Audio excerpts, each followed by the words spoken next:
Kramer says. Welcome, welcome, welcome. My name is Kramer. This is the CramerSez Project, and I am so excited that we are finally here after 2 years of talking about this and working on it. Hopefully, everything is working properly, and we will be able to launch this without any major issues. We will find out here shortly. Please comment if you can't hear, or you can't see, or things are blurry, or sound distorted, or whatever. We need to know now. First of all, let me kind of explain what's going on here. I realized a couple of years ago that we were in trouble in this nation. I'm sure that you knew that, I realized that way before then, but I had a chance to see the Hunter Biden laptop in the fall of 2022, right before the midterm election. And I decided, based on what I saw there, that doing what I was doing on a daily basis of going to social media, making fun of other people, really wasn't the best use of my time. Our nation was in trouble. The FBI is not doing what they were supposed to do. We had criminals running our nation, and we had to focus on that. That's what my focus became, and that's what the focus has been for the last couple of years. Now, I still make funny videos from time to time because I think they're funny, and it is a release from the daily madness. But folks, we've got real problems in this nation. Here shortly, we'll be talking to Joe Hoft and his thoughts on Trump's post over the weekend calling for immediate action on what happened in 2020. Joe Hoft wrote 3 books about the rigged election of 2020, and so we'll get into that and talk to him more about that. Also, we'll talk to Indiana State Senator Liz Brown and her thoughts and her actions, what she's doing in Indiana to redistrict the state, to kick out any Democrat seats and do exactly what they're doing in California. That's based on what's happening in Texas. So we'll be talking to them later, but before we do that, in case you missed it, a couple of weeks ago, Senator Pam Bondi was testifying in front of the Senate. And there was a moment that I think that the mainstream media missed. And that's what I want to talk about tonight. The reason we're doing the CramerSez Project is because we realize there's something else needed in this country. The mainstream media is owned. All of them. Every single one. Fox News, OAN, Newsmax, News Nation, all of them, for one reason. And by the way, you noticed I didn't put in CNN, MSNBC, and the others, right? I would assume that you already know that they're owned, but so are the other networks. And the reason is because they are built on the old model of advertising. I worked in advertising and marketing my entire life. Before that, I was in radio and TV. I was a DJ. I was a talk show host. So what I'm doing right now, I've done almost my entire life. And trust me when I tell you that the boss will come in and say, you can't talk about that anymore.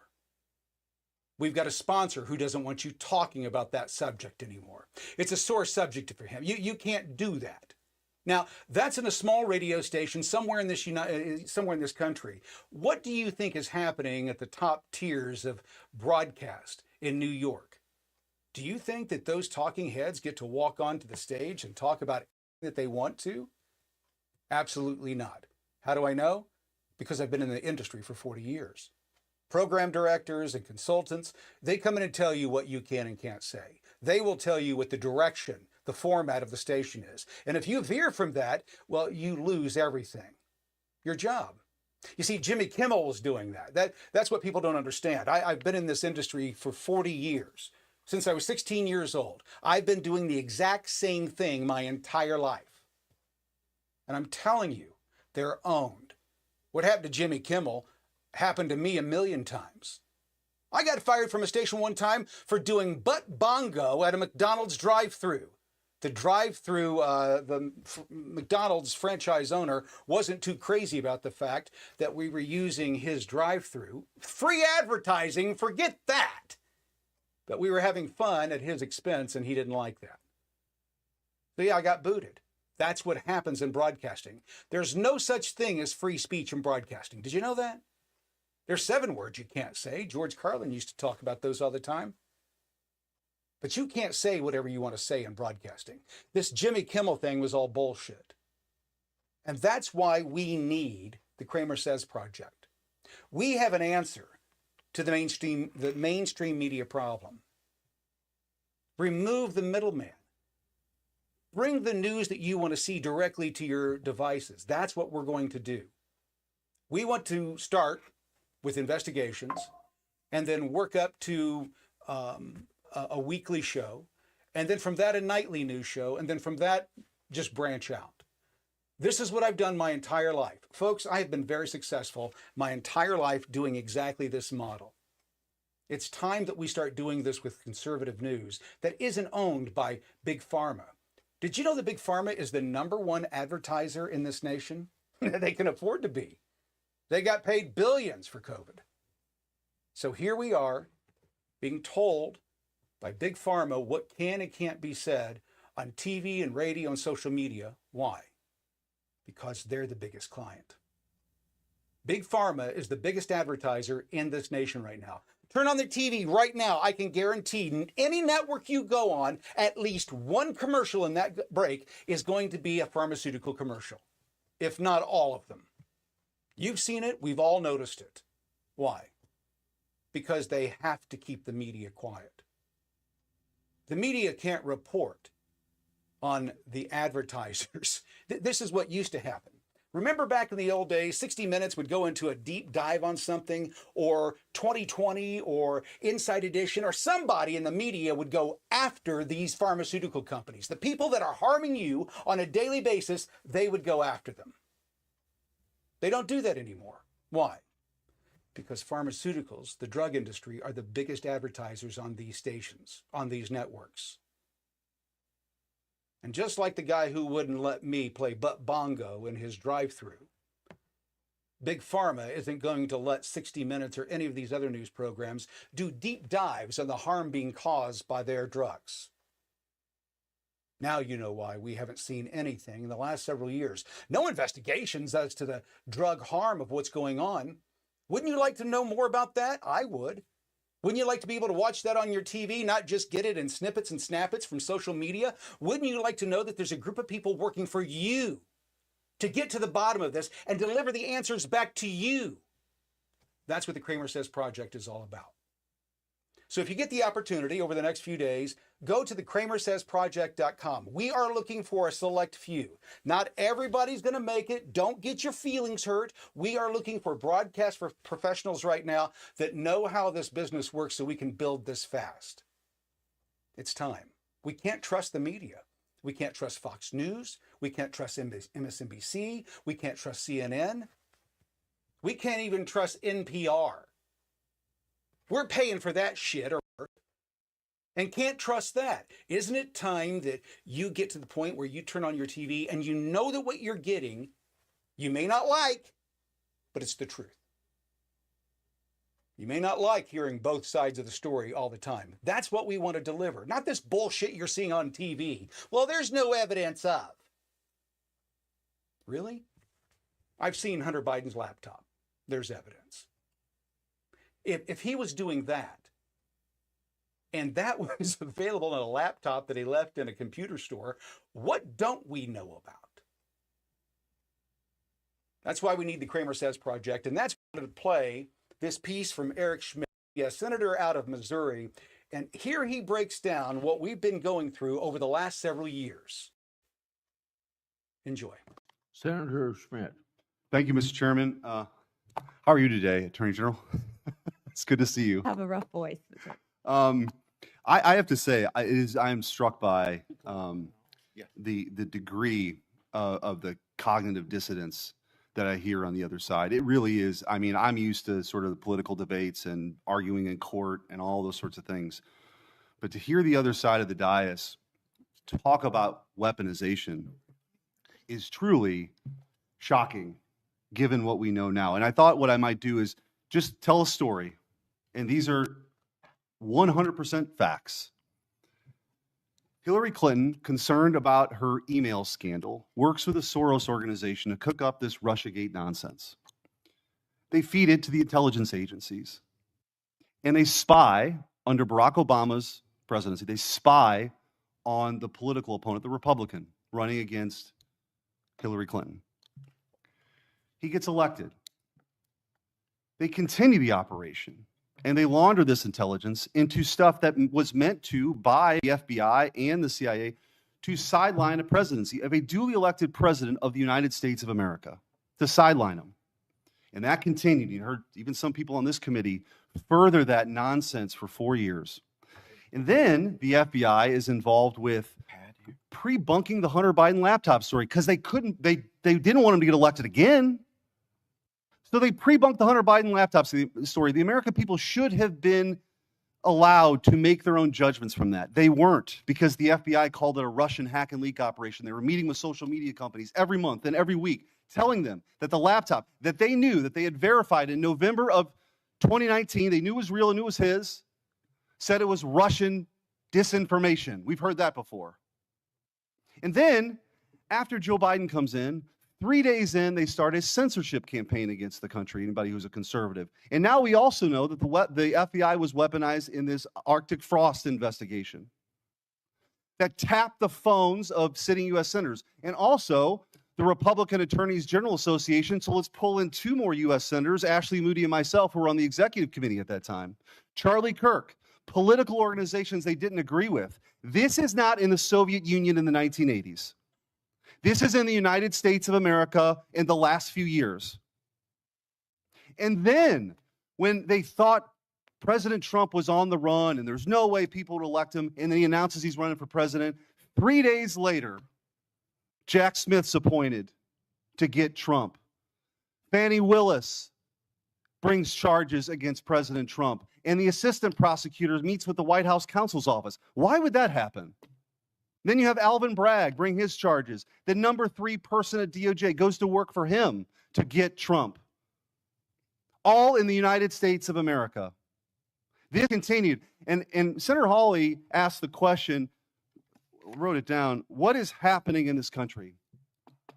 And I hope that MSNBC is still broadcasting this, because I'm sure their viewership hasn't heard this story that's gone on for 10 years. The truth is, they never forgave President Trump for coming down the escalator at all. They didn't like him. They didn't like the disruption. And they've spent the better part of a decade not just going after him, but demonizing half the country as fascists and Nazis and threats to democracy. And they have fueled this division in their inability to accept the fact that half of the country isn't deplorables, as Hillary Clinton called her, bitter clingers, as Barack Obama called them, or trash, as Joe Biden called them. That they rose up and they sat in their own jury box and they saw all this stuff play out over a decade and they rejected it. And now you have come in to clean that up, and you are doing a great job in doing that. And let me make this clear. There is a big difference between what happened under the Biden regime and the weaponization, and then holding those people accountable. That is not weaponization. If that doesn't happen, this will happen all over again. So your job, as you talked about in your confirmation hearing, is so important that this never happens again. And holding people accountable who are part of this conspiracy is absolutely your job. And I'm also taking, you don't have to comment on this, your unwillingness to answer questions that have come up. I am led to believe, as a former attorney general, that that might mean there's an ongoing investigation. You don't have to talk about it. The statute of limitations may have run on some of this stuff, but not on a conspiracy. And if you're a co-conspirator in mile marker 1, even if you want to get on the exit ramp in mile marker 5, you are liable for the conspiracy in mile marker 10. And we are at mile marker 10. And I will also say what's happening in this country. What's happening with the assault on ICE officers is truly shocking. Deportations are nothing new. Bill Clinton deported 12 million people. 12 million people. You didn't see this. The radicalization that's happened on the left that plays out with political violence is real. And by the way, let me also point out that if we had a scenario where John Thune was on the Supreme Court steps saying, you've reaped a whirlwind, Supreme Court justices, and then a right-wing assassin tried to kill Ruth Bader Ginsburg, and then a Republican-appointed judge only gave that person 8 years, there would be riots on the streets. Cities would be burning right now. So let's just call it out. We need the cleansing here. Let's just be truthful about what's happening. This left-wing political alliance of violence is not a both sides thing. It's not. He's 100% correct. It's not. It's not a two sides thing. The violence has only come from one side. They've got all kinds of reasons as to why the right is more violent. And January 6th, one day, they don't count the Summer of Love. They don't look at that. That's not an issue. That is valid violence. That is fine. Folks, that's what the CramerSez Project here is here to solve. You don't hear about the violence on the mainstream media. It's not part of their narrative. It doesn't help them. And their big corporate sponsors, funded by BlackRock, Vanguard, and State Street, they don't want that either. They don't want the bad news. They don't want you knowing what they're doing behind the scenes. So what did they do? They did the smart thing. They went and bought themselves news outlets. But they didn't have to go buy them. They just bought interest in them. You see, that's what BlackRock, Vanguard, and State Street have been great at. They don't own a monopoly in anything, but they control it all. How's that? They own controlling interest. They own controlling interest of the S&P 500. That's every company and brand that you know about. They've got their finger in that pie to the point where they tell everybody in that building what they can and can't do and how they will act. You don't think that's the case, you're being a little bit naive. That's how they got all these companies all at one time to shut everything down during COVID. Didn't you think it was weird that not one company stayed open? Said, I'm not doing that. I'm going to stay here and reap all these benefits. I'm going to have everybody coming to me. None of them did that. Well, Cramer, that's because they were civically minded and they wanted, that's not it. It's because Larry Fink told them to do that. Larry Fink said, shut the fuck down. They had to shut the fuck down. That's the way it works in the real world. Not the way the left wants you to believe it works.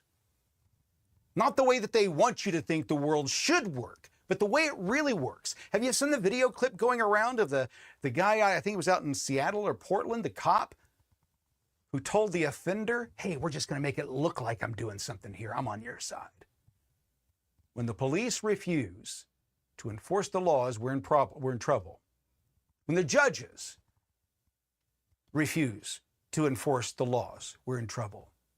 But more importantly, and first, the first casualty of free speech in our nation being in trouble is when the media stops telling the truth.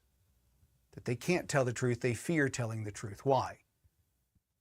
Because they know what'll happen to them. They know that they'll be canceled. They'll lose their gig. If they go do an expose on vaccine harm in little kids caused by these vaccines, guess what will happen? They will lose jobs. You can't get truth because they've got to pay the mortgage, and their bosses above them refuse to tell the truth. There's no value in the truth for them because they're being told, well, more importantly, they're being paid to continue the lie. What Schmidt just said described the last 8 years nearly perfectly of what we've been through. Let me ask you a question. Do you think that the media who refused to report on anything that was important to you over the last 8 years is going to do that at any point in the future? No. Not as long as BlackRock, Vanguard, and State Street and these major brands, these pharmaceuticals, continue to pay the bill. No. That's why we need to change the script. We need to do something different. That's what's great about America, folks. You see, everybody in America is, fuck you, I'm not doing that mentality for the most part. That's who we are. Everybody that's here is a descendant of somebody who was from someplace else that said, fuck that, I ain't doing that shit anymore. I'm going to America. But now we've got too many fucking people telling us what to do here on a daily basis. And we've got the kowtow media that refuses to tell you what's going on. Why? So they can pay the mortgage. They don't care about truth. They don't care about honesty. Those fucking promos they put together are bullshit. You and I both know it. CNN, the most trusted name in news? Give me a fucking break. They're the ones that told us that, hey, these buildings behind us, everything's, kind of heating up, but it's mostly peaceful. MSNBC, not to be outdone, has Rachel Maddow telling you that, hey, if you take this, you won't catch anything. Folks, that is misinformation, disinformation. What they were accusing us of doing in telling the truth is what they were doing. And their favorite thing to do today is to tell you the truth in such a way to make you believe the lie that they want you to believe. They tell you the truth in a way that you believe a lie. When they tell you that there's no evidence of, well, I was giving evidence. I was telling what was going on. Well, he can't be trusted. He's not a doctor. He doesn't know what he's doing. That's what the CramerSez Project is all about. We're tired of being lied to. We want to know the truth. And when we get it, we want to spread it around. I'm one of those guys. If I can't do it, nobody can. I'm a fun guy. I want to have a lot of fun. I would like to go out and shoot my gun wherever I want. That's dangerous. I'm not allowed to do that. So if somebody else does that, I'm a tattletale. I'm the biggest fucking tattle in the fucking planet. If I can't do it, nobody can do it. And if you do it, I'm going to tell everybody. That's what's missed in this country. Nobody's been willing to tell the truth for the last 8 years. There's more money to be made by the pharmaceutical companies in telling the lie. Over the next few weeks, we're going to be doing deep dives, and hopefully, with you helping out, we can start telling real stories on a daily basis. Real news on a daily basis. Citizens. By the way, this thing that you have to go to college to be a journalist, do you know what journalism is? It's applying a story to some standards. That's it. It's not any more difficult than that. Joe went to the store and bought eggs. He brought them home. He made an omelet. That's a story. That's journalism. That's all it is. Then you've got the other form of journalism. You talk about a source said that they saw Bob at the store buying eggs. We assume that he's going to make an omelet. He also likes to have them fried over easy. Now, that's an opinion piece. It's not news. It's completely different because it doesn't have the facts in it. It has summations and what they believe, opinions. That's not the news. And somebody who won't put their name on the line to tell you what's going on, oh, we got a whistleblower here. No, it'd have to be pretty extreme to get that onto the CramerSez network. Why? We've been through that.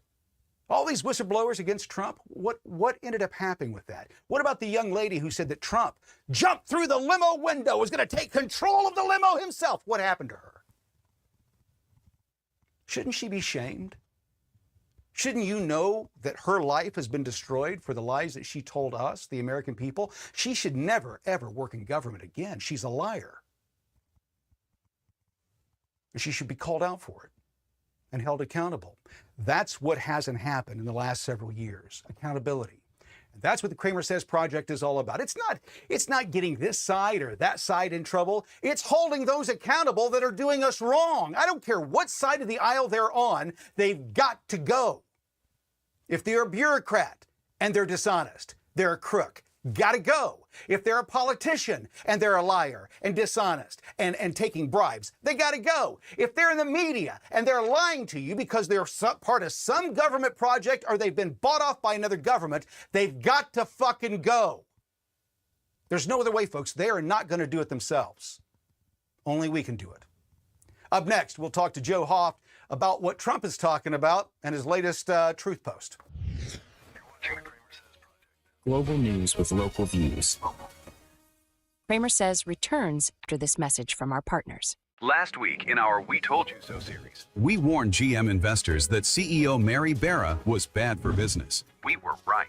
Barra's love affair with EVs just cost stockholders $1.6 billion as GM takes a massive loss after Biden subsidies come to an end.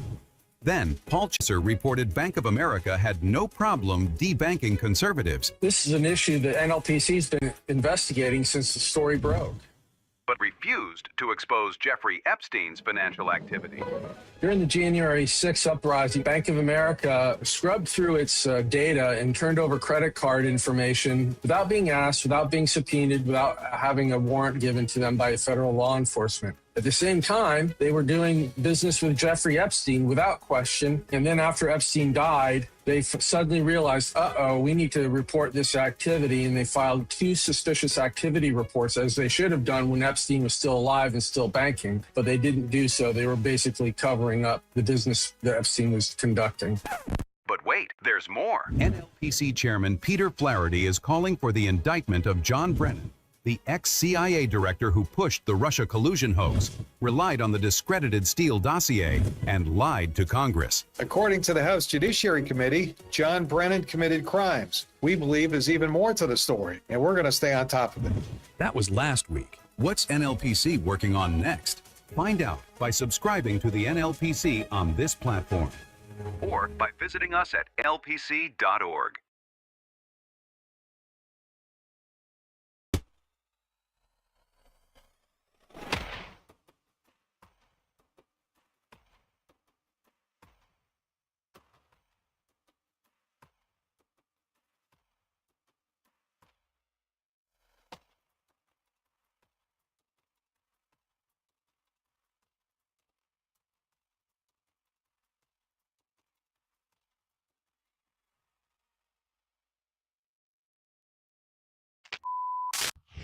To learn more about the CramerSez Project, our mission, and how you can become a part of it, please visit thecramersezproject.com. Kramer Says.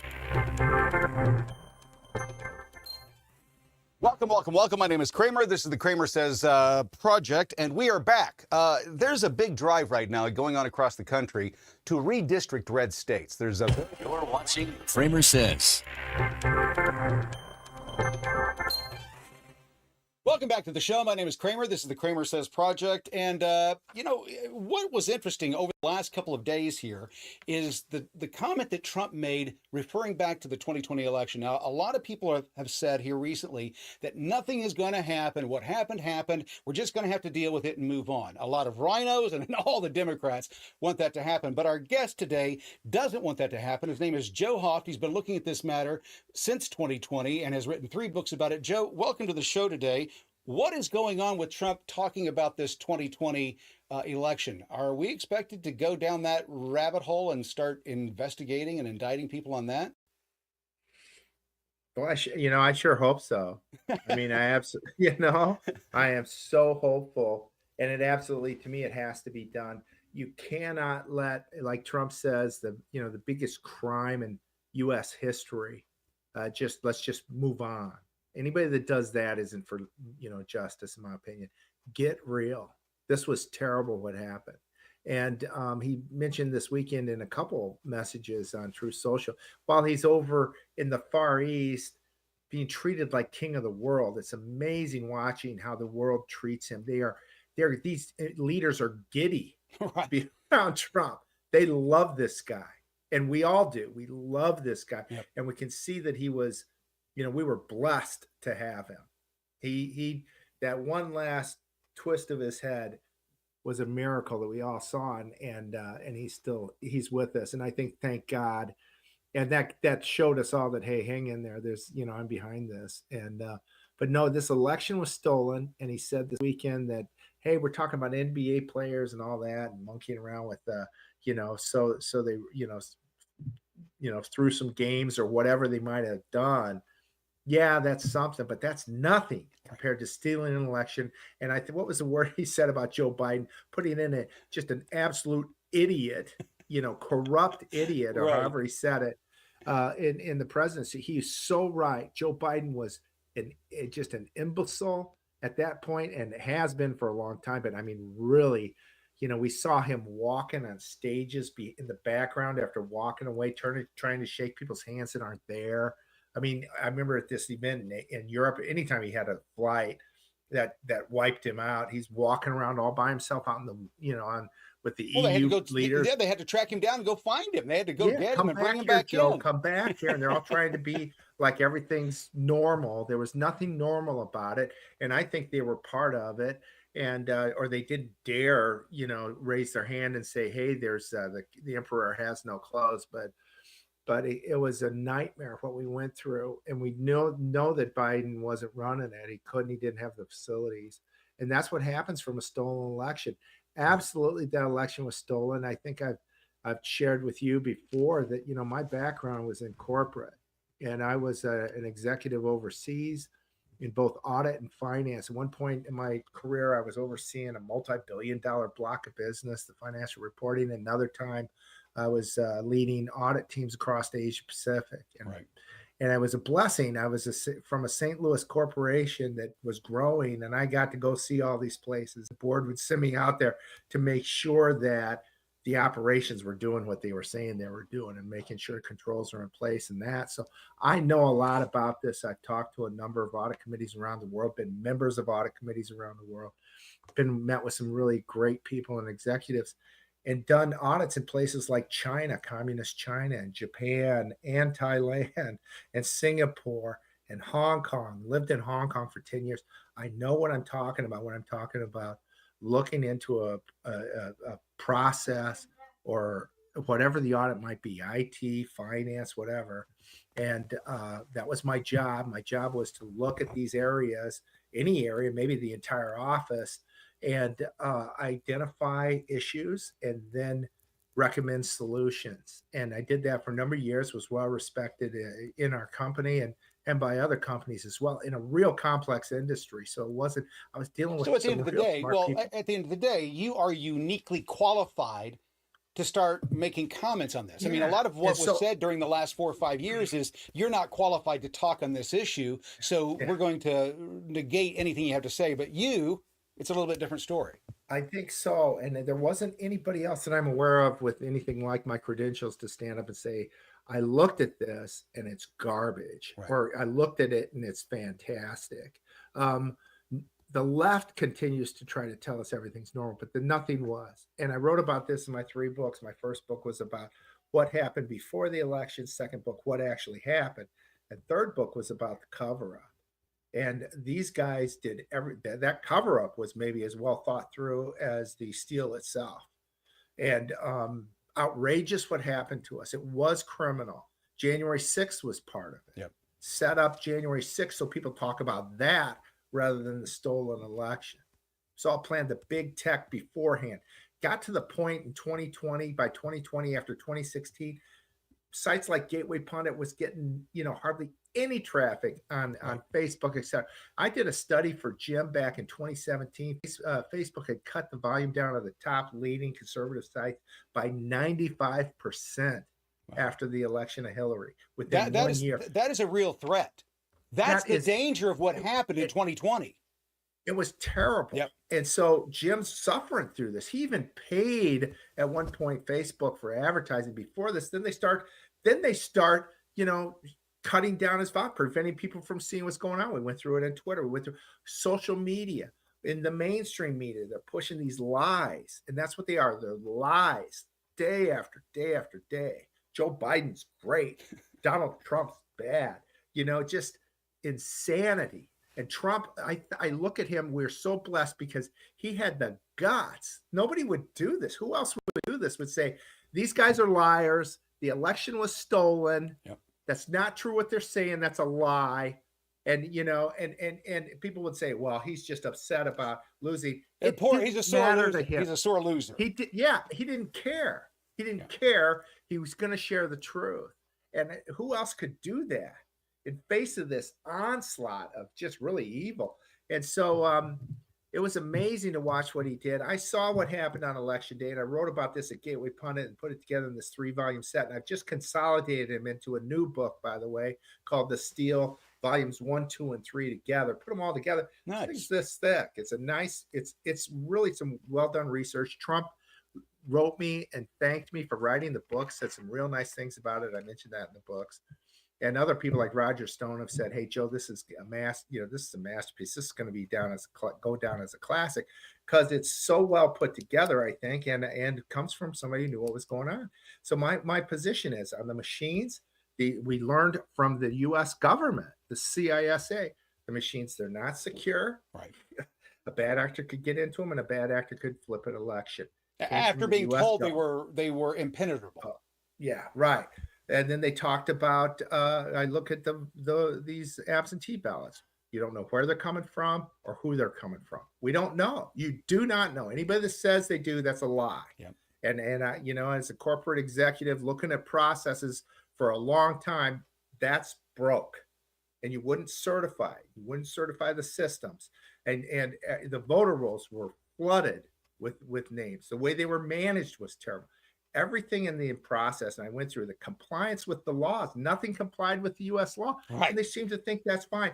I'd go to audit committees in Australia or whatever, say, we did a compliance audit at this area, and here's the things wrong. These guys are fired up, like, what's going on here? Saying to management, what are you guys doing to fix this? If they would have seen the nightmare, and if we ever had to report, the nightmare that we saw in this election process, people would be fired at me in the corporate world. You'd be gone. So that's the thesis of my book. And I lay it out and I tell the stories and some of these bad actors and really the good actor were the people that came out after the election that fought for this, that said this is wrong. And many of them were punished, Rudy, Sidney Powell, all these great people, Gateway Pundit. You're a target now, and they're coming after you. And we knew these people had this whole thing's broke. So Trump is absolutely right, and we cannot let it go. It's part of the conspiracy. It's a big part. They had to get rid of Trump, and they started working on that back in 2016, even before we know it's all part of this conspiracy. And then they go and raid his house in Mar-a-Lago. It's all part of it. You can't ignore this significant part. The good news, I just found out over the weekend, a grand jury has been impaneled. It's not, I don't know if the members of the grand jury have been selected yet, but they've ordered a grand jury be created in St. Lucie County in Florida, which is Fort Pierce is the name of the location. It's the Southern District. It's the same district, the same place where the Mar-a-Lago raid investigation and court case was heard, that Judge Cannon that eventually threw it out. These guys were lying. She caught them over and over again, challenged them. These guys were lying to the court. They should have been arrested. She instead dropped the case, just killed it because there was so much garbage in it. And that's the district that's going to be holding this Russia collusion stuff. So let's hope that they look into the elections because they are so broke.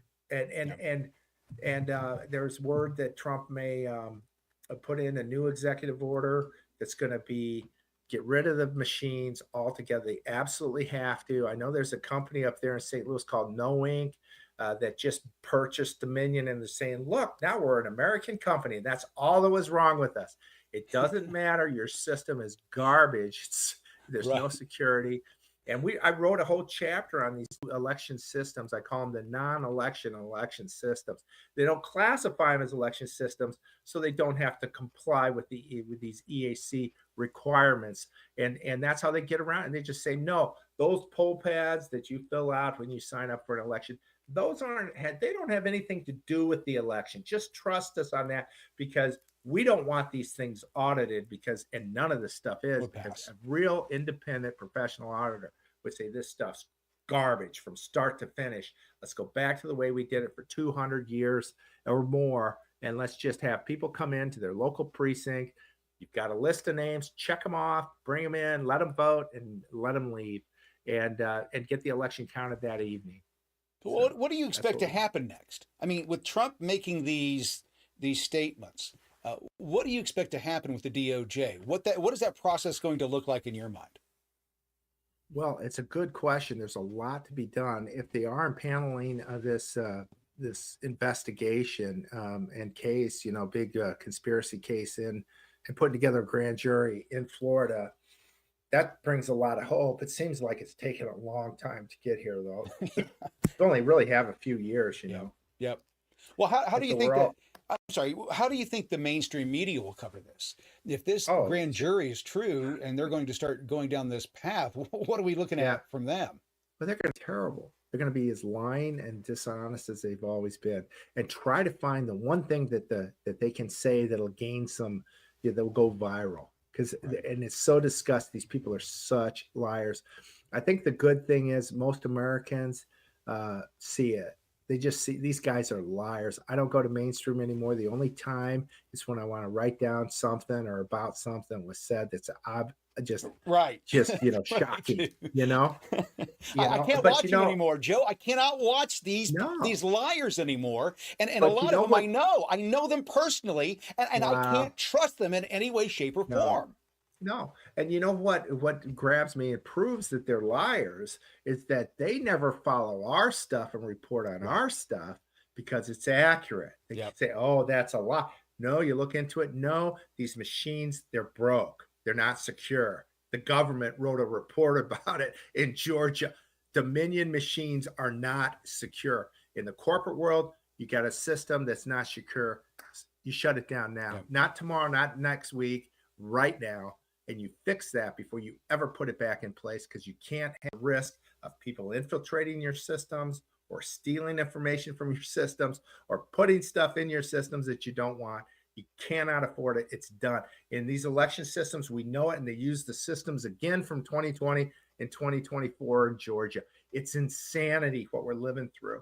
And we need more voices to stand up and say, this is garbage. What should happen? Garbage. Joe, what should happen to these people that let me ask you this. Once we get the opportunity to dig into these machines and showcase what they've been doing and how they've been manipulating things, what should happen to those people, both the executives inside the organizations themselves that run these voting machine companies and within our elected officials? What should happen? What should the punishment for that be? I think it should be severe. It's what it should be, as severe as it can be, because this is our republic here, and there's nothing in those machines that they are broke. And then now this no ink buys Dominion, their whole systems are off. Like they're out. They consider them non-election systems. It's like, give me a break. These are poll pads. They've got modules now that Dominion connects to through into no ink, and now no ink owns the whole set, that will allow you to add voters to election voter rolls. They'll allow you in real time. In real time, you can print out ballots in real time. Say you need a couple ballots, you can print them out at any time. You can purchase this software that will tell you on election night exactly where you stand, and if they're selling the poll pads. Those poll pads people sign, which are garbage because you use your finger. So security's gone there. That's strategically planned so that you can't identify who signed that thing. And then, and so the entire, and it all connects to Dominion. And this entire apparatus is just a joke. It's just such a joke. It's so set up for massive fraud. We've got to get rid of it. And the people that are pushing this should be arrested, I think. I do too. They cannot, but they cannot not know what's going on. Yeah. And all these people, it's severe. This is maybe, like Trump says, the greatest crime in U.S. history. I think it is. Look at what Gavin Newsom is doing right now. He's crying like a little baby that the DOJ is going to send monitors to this this gerrymandering move that they're trying to make, this vote, and he's crying foul that if you don't have anything to hide, what's the problem, Gavin? Well, and to me, we'll see how well that works, because I'm a little frustrated with that personally, because we did a study in Orange County, the 5th largest county in America. And we found that 21% of the people that voted in 2024 were not legitimate voters. They were either non-citizens or whatever. 21% per our study. And we're seeing it in other places as well. Quite frankly, California as a whole, I think, has that same ratio. About 1 in 5 voters is not legit. And so that's where you should be focusing, not on some observer watching an election. Although that doesn't hurt, it's nice to have somebody there. See, California even has a law. They've manipulated their election system. It's so bastardized, it's horrible. Yeah. But they even made a law that if you're an observer and you see something wrong, you can't say anything, because if you do, they can kick you out of the room. And if you really obnoxious, they'll arrest you. So Which their law now. So there's no it's rules. like the Democrats are doing everything they can to bastardize the elections, and then turning around and saying that if you ask for ID, that you're a racist. Right. It makes no. They don't want that. Well, and these voter rolls, they automatically sign you up to the voter roll if you come in and get a license in California. They don't discriminate between if you're a citizen or not. And if you don't check the box that says you're a citizen, which most illegals will do, they don't want to go home. They want to stay and have a job, send money home or whatever. They got a life that they never dreamt of. And I can't blame them, quite frankly, for trying to stay here and having it. If we got an open border coming across that border, right? I would do the exact same thing for my family. I fully understand. But what they don't want is to get kicked out. And so what happens is the voter rolls in California and other states automatically take the person once they sign up for a driver's license and push it right into the election. And in California, if you do not check the box that you're a citizen, which these illegals probably are not doing, because if they check yes and they're caught wrong, that's a crime. That's bad. They don't check it, then the law in California is if it's not checked, we load them into the voter roll. So they're throwing, we think there's 3-4 million people on their voter rolls in California alone that are garbage, that are not legitimate U.S. citizens. So this is what they do. I think, to be honest, I think U.S. is probably 80-20. Some of these, we couldn't learn it. The polls are garbage. But what do you mean by that 80-20? What do you mean by that? I think 80 conservative. They love Trump. Americans are more and more liking Trump. I think that 20% is of the real radical people that are they're just nuts. And because Trump's doing a great job, and you can see it now in other polls. It's like there was a poll: are our rights God-given, or are they from the Constitution, whatever? No, they are God-given rights. Yeah. About 78% of people that took this Rasmussen poll say that. These numbers so in the election of 2020, after that, we saw 65% of Americans believe the election was stolen, and 65% believe that January 6th was a setup about a year after the election. So those numbers keep crawling up. Right. And Trump keeps doing a great job. And I think the numbers, so when you get 78% this, it's not directly a poll on the election, because those things are bastardized. They're a joke, so that they can cover up for their massive corruption. I think, this is my theory, maybe it's radical. People say, oh, I don't believe that. No, I believe that. I think almost 80% of Americans are right with this. We don't want to pay for illegals. We have a hard enough time getting by. We want to get rid of inflation. We want our border secure. We want our homes secure. We want police protected, let alone them protecting us. All this stuff is common sense. Americans don't want that, just the people that want to destroy this country. And it's not a significant number. I just cannot believe it. And so we just got to keep fighting, because the messaging makes everything's a fantasy now. And we've got to keep, your work and Gateway Pundits and others. It's just, that's so important to keep the truth out there, keep shoving it down their faces. And it's God's work, really. Joe, thank you for joining us. Our guest today has been Joe Hoft. Do you have some place that people can go to find your books, and where can they find you online to learn more about you? Yeah, well, you can go to Amazon to get my more recent book, where I consolidate all 3 of the Steel series books, which were bestsellers, by the way, at Amazon. And you can go to joehoft.com, where I post articles every day. Some of these I push over to the Gateway Pundit as well. And then you can also go to Real Joe Hoft on Twitter. That's probably, that'll give you a lot of information on what's going on with me. So I appreciate you supporting me in any way possible. I appreciate you jumping on with us today, Joe. Thank you so much. Thanks. Thank you. And up next, we talk to Indiana State Senator Liz Brown about Trump's efforts to redistrict the state of Indiana. We'll get her points of view and more. That's next on the CramerSez You're watching Project. the CramerSez Project. From the halls of Congress Across the nation. and around the globe. You're getting the latest news and conservative views. You're watching the CramerSez Project. Global news with local views. CramerSez returns after this message from our partners. Call it the wedding of the woke. Billionaire heir Alex Soros just tied the knot with Hillary Clinton's longtime enforcer, Huma Abedin, in an ultra-exclusive ceremony that was about as subtle as a BLM riot with bottle service. It was quite an event. It took place on Shelter Island, which is off Long Island. You can't get there unless you're very rich. The event was attended by two former presidents, Bill Clinton and Barack Obama.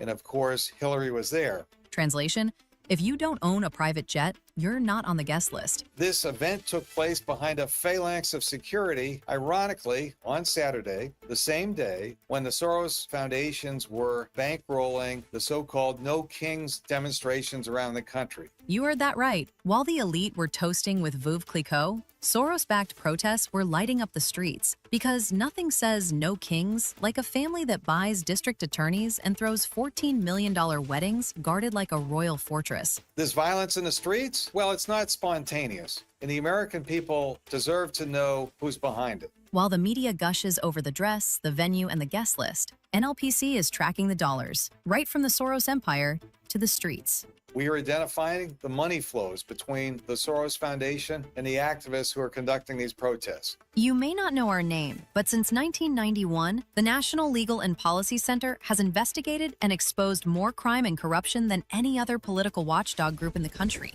Period. And with your help, we're going to get at the truth. Like, follow, and share to be notified about any updates on this story and more. Or get in-depth reporting from the National Legal and Policy Center at nlpc.org.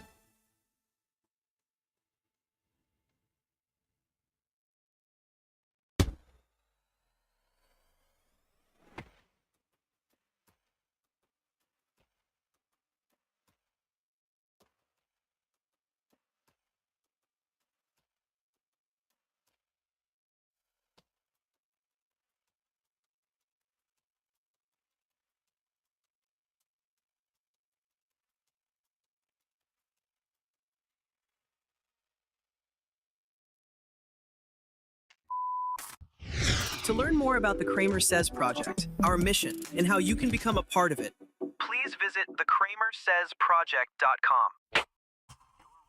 Kramer Says. Welcome, welcome, welcome. My name is Kramer. This is the CramerSez Project, and we are back. There's a big drive right now going on across the country to redistrict red states. There's a very specific reason, and our guest this morning is going to explain that. That is Liz Brown. She's an Indiana state senator, and she's been working very hard to get this taken care of in Indiana. Welcome to the show, Liz.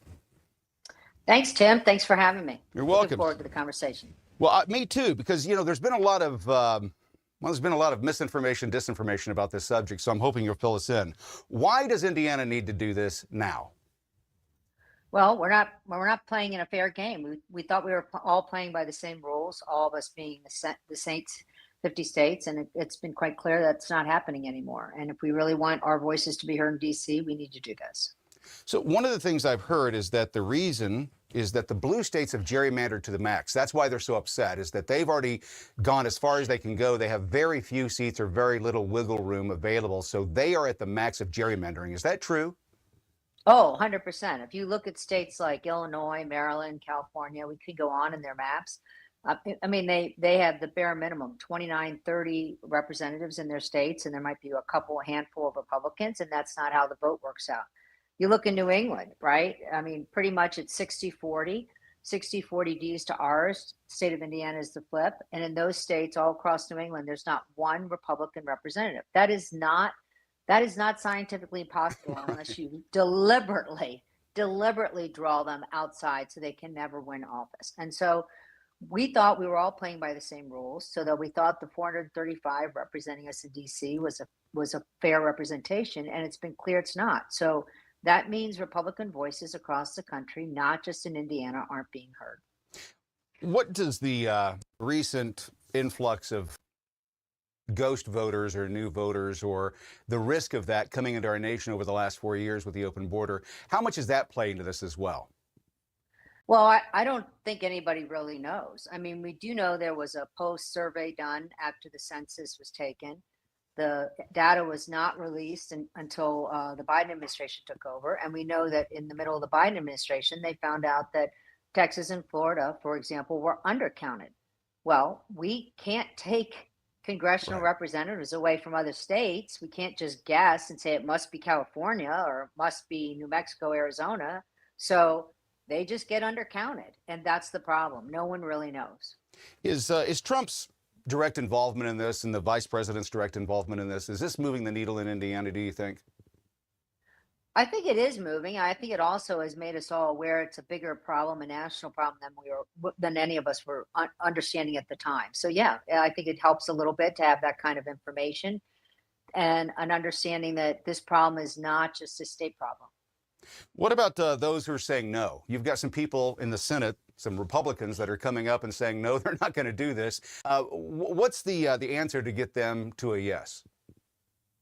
I think stepping back and looking at all the facts, I was shocked to find out that Massachusetts and Connecticut, for example, are 60-40 D's to R's, the reverse of Indiana, no Republicans at all, right? How does that happen? Then you step back, New England, 21-0, no Republicans at all. I'm not paying attention to Massachusetts. Frankly, I don't want to be Massachusetts. Right. But now all of a sudden I find these numbers to be the unbalance there. Yeah, we have to take a stand. What are some of the legal hurdles we're going to see that you guys are going to have to overcome to make this happen? Is there anything in the way that could stop this? Well, first of all, certain states have different rules, right? This is not a constitutional issue for us. If we want to redistrict during the census times of every 10 years, we can do that without any legal hurdles. So for us, no, it's not a problem.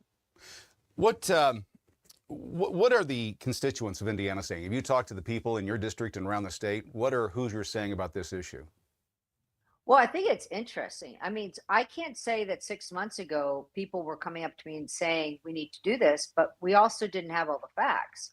And having gone to the White House, having heard the information from Vice President Vance, and then doing my own research, you realize, wow, we really have been asleep at the wheel. We have missed this for decades, and we need to step up and change this.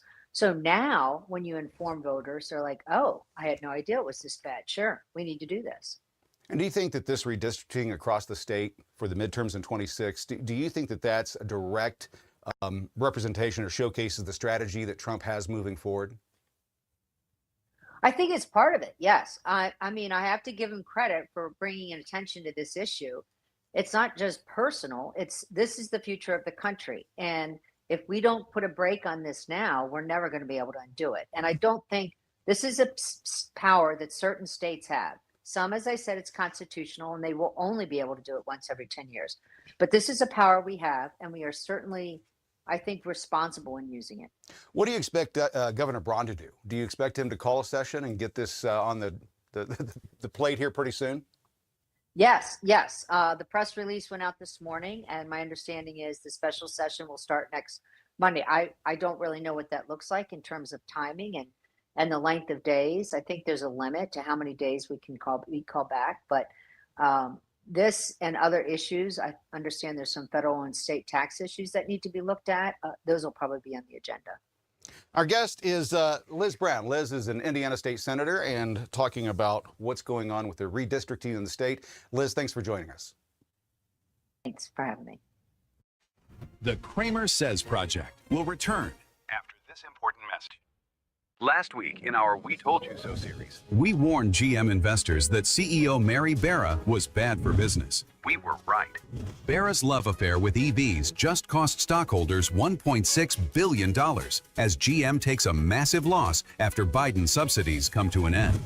Then, Paul Chesser reported Bank of America had no problem debanking conservatives. This is an issue that NLPC's been investigating since the story broke, but refused to expose Jeffrey Epstein's financial activity. During the January 6th uprising, Bank of America scrubbed through its data and turned over credit card information without being asked, without being subpoenaed, without having a warrant given to them by federal law enforcement. At the same time, they were doing business with Jeffrey Epstein without question. And then after Epstein died, they suddenly realized, we need to report this activity. And they filed 2 suspicious activity reports, as they should have done when Epstein was still alive and still banking. But they didn't do so. They were basically covering up the business that Epstein was conducting. But wait, there's more. NLPC Chairman Peter Parody is calling for the indictment of John Brennan, the ex-CIA director who pushed the Russia collusion hoax, relied on the discredited Steele dossier, and lied to Congress. According to the House Judiciary Committee, John Brennan committed crimes. We believe there's even more to the story, and we're going to stay on top of it. That was last week. What's NLPC working on next? Find out by subscribing to the NLPC on this platform or by visiting us at nlpc.org. Introducing Tusk. With Tusk, you get uncensored news and secure browsing, all while protecting your privacy. Choose the news you trust and take control of your internet. Join the free speech revolution with Tusk. Download Tusk today at tuskbrowser.com. To learn more about the CramerSez Project, our mission, and how you can become a part of it, please visit thecramersezproject.com. Kramer Says. Well, there you go. That was the inaugural episode of the CramerSez Project. I hope you liked it. We're going to hopefully grow. And with your help, we want to do more. There was a question from Mark Bradley earlier that asked, do you want to build a real network? The answer, Mark, is yes. That's the whole idea. It's not as difficult as it was 50, 60 years ago. You used to have billions of dollars to do it then. You don't now. We think we can do it fairly reasonably by building teams around the United States, similar to the system that's in place now. But instead of being funded by advertisers and, all the problems that come along with that, like we're seeing currently in the mainstream media, we would be powered by the people. If you don't like what you're seeing, you just stop paying. It's that easy. That's the most clear, concise, capitalistic message you can give someone. I don't like what you're doing. I don't like the product. That's what CramerSez and the CramerSez Project is all about. We have been about delivering truth for 5 years, and now we need to take that to the next level. We have learned that we cannot trust the mainstream media. They lie to us at every turn, and it's not just the liberal progressive networks of CNN and MSNBC and ABC, CBS, NBC. It's also Fox News. It's also TrueMax. It's also all the others that take dollars because they decide they're not going to talk about certain issues because their sponsors don't want them talking about it. No sponsor with the CramerSez Project will have the ability or be big enough ever to tell us what the fuck to say. Apparently, BlackRock, Vanguard, and State Street are large enough to tell major networks what they're going to do, how they're going to operate, what they can and can't say. Aren't you tired of it? Aren't you tired of paying for cable news that you can't trust? You turn it on and laugh at it because you know it's lies? And Fox News and the others, folks, they're not any better. Not that I'm trying to sell us as the end-all be-all, but I've been in this industry for 40 years. I've seen the best, and we don't have the best anymore. Where are the standards? The standards of journalism that dictate how you tell a story, they're no longer used. You've got unnamed sources everywhere. That's not news, folks. That's gossip. Our standards are strict. We demand the best. The journalists that we're working with and the editors and everybody else that we're bringing on board, we want you to understand that I'm the strictest fucking boss these motherfuckers have ever seen. Why? Because we have to be that way. Our standards have to be tight. If we say it happened, it happened. And if we say it's gonna happen, it better. That's the guarantee. I'm so tired of these mealy-mouthed corporate weasels. I worked for them my entire life. None of them had the balls to do what needed to be done at the time. They were always following. For those of us who knew how to lead, well, guess what they did? They fired us. It took me a long time of being a leader that kept getting pushed down until I realized I couldn't work for somebody else. I could not be their slave. I couldn't be under their thumb. And guess what happened? The moment that, a buddy convinced me I should do that. And once I did that, guess what happened? My career took off.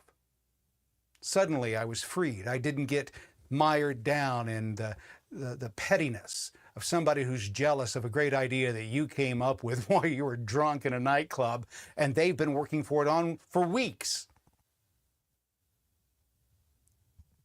It's a battle, folks. If you think that they're giving you the news, you're crazy. The CramerSez Project is being built to do one thing: deliver truth.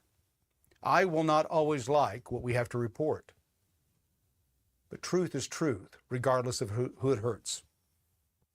And truth is truth, regardless of who it helps. So that's what we're doing. If you would like more information about it, you can get it at CramerSezProject.com. It is exactly like it sounds, CramerSez, the CramerSezProject.com. Go check it out. Maybe you can help, see what we're doing. We are looking for broadcast professionals up front. This is a grassroots movement. There is no money today. We are doing what's best for America. I've been doing it for the last 5 years. I have spent thousands of dollars in doing what we've done to this point. To go to the next level, though, we're going to need America's help, your help. We hope that you'll do that. Join us at the CramerSezProject.com. We'll see you there. Thank you for watching Kramer Says Live. This concludes this broadcast. Please follow, like, and subscribe to be notified the next time The Kramer Says Project goes live.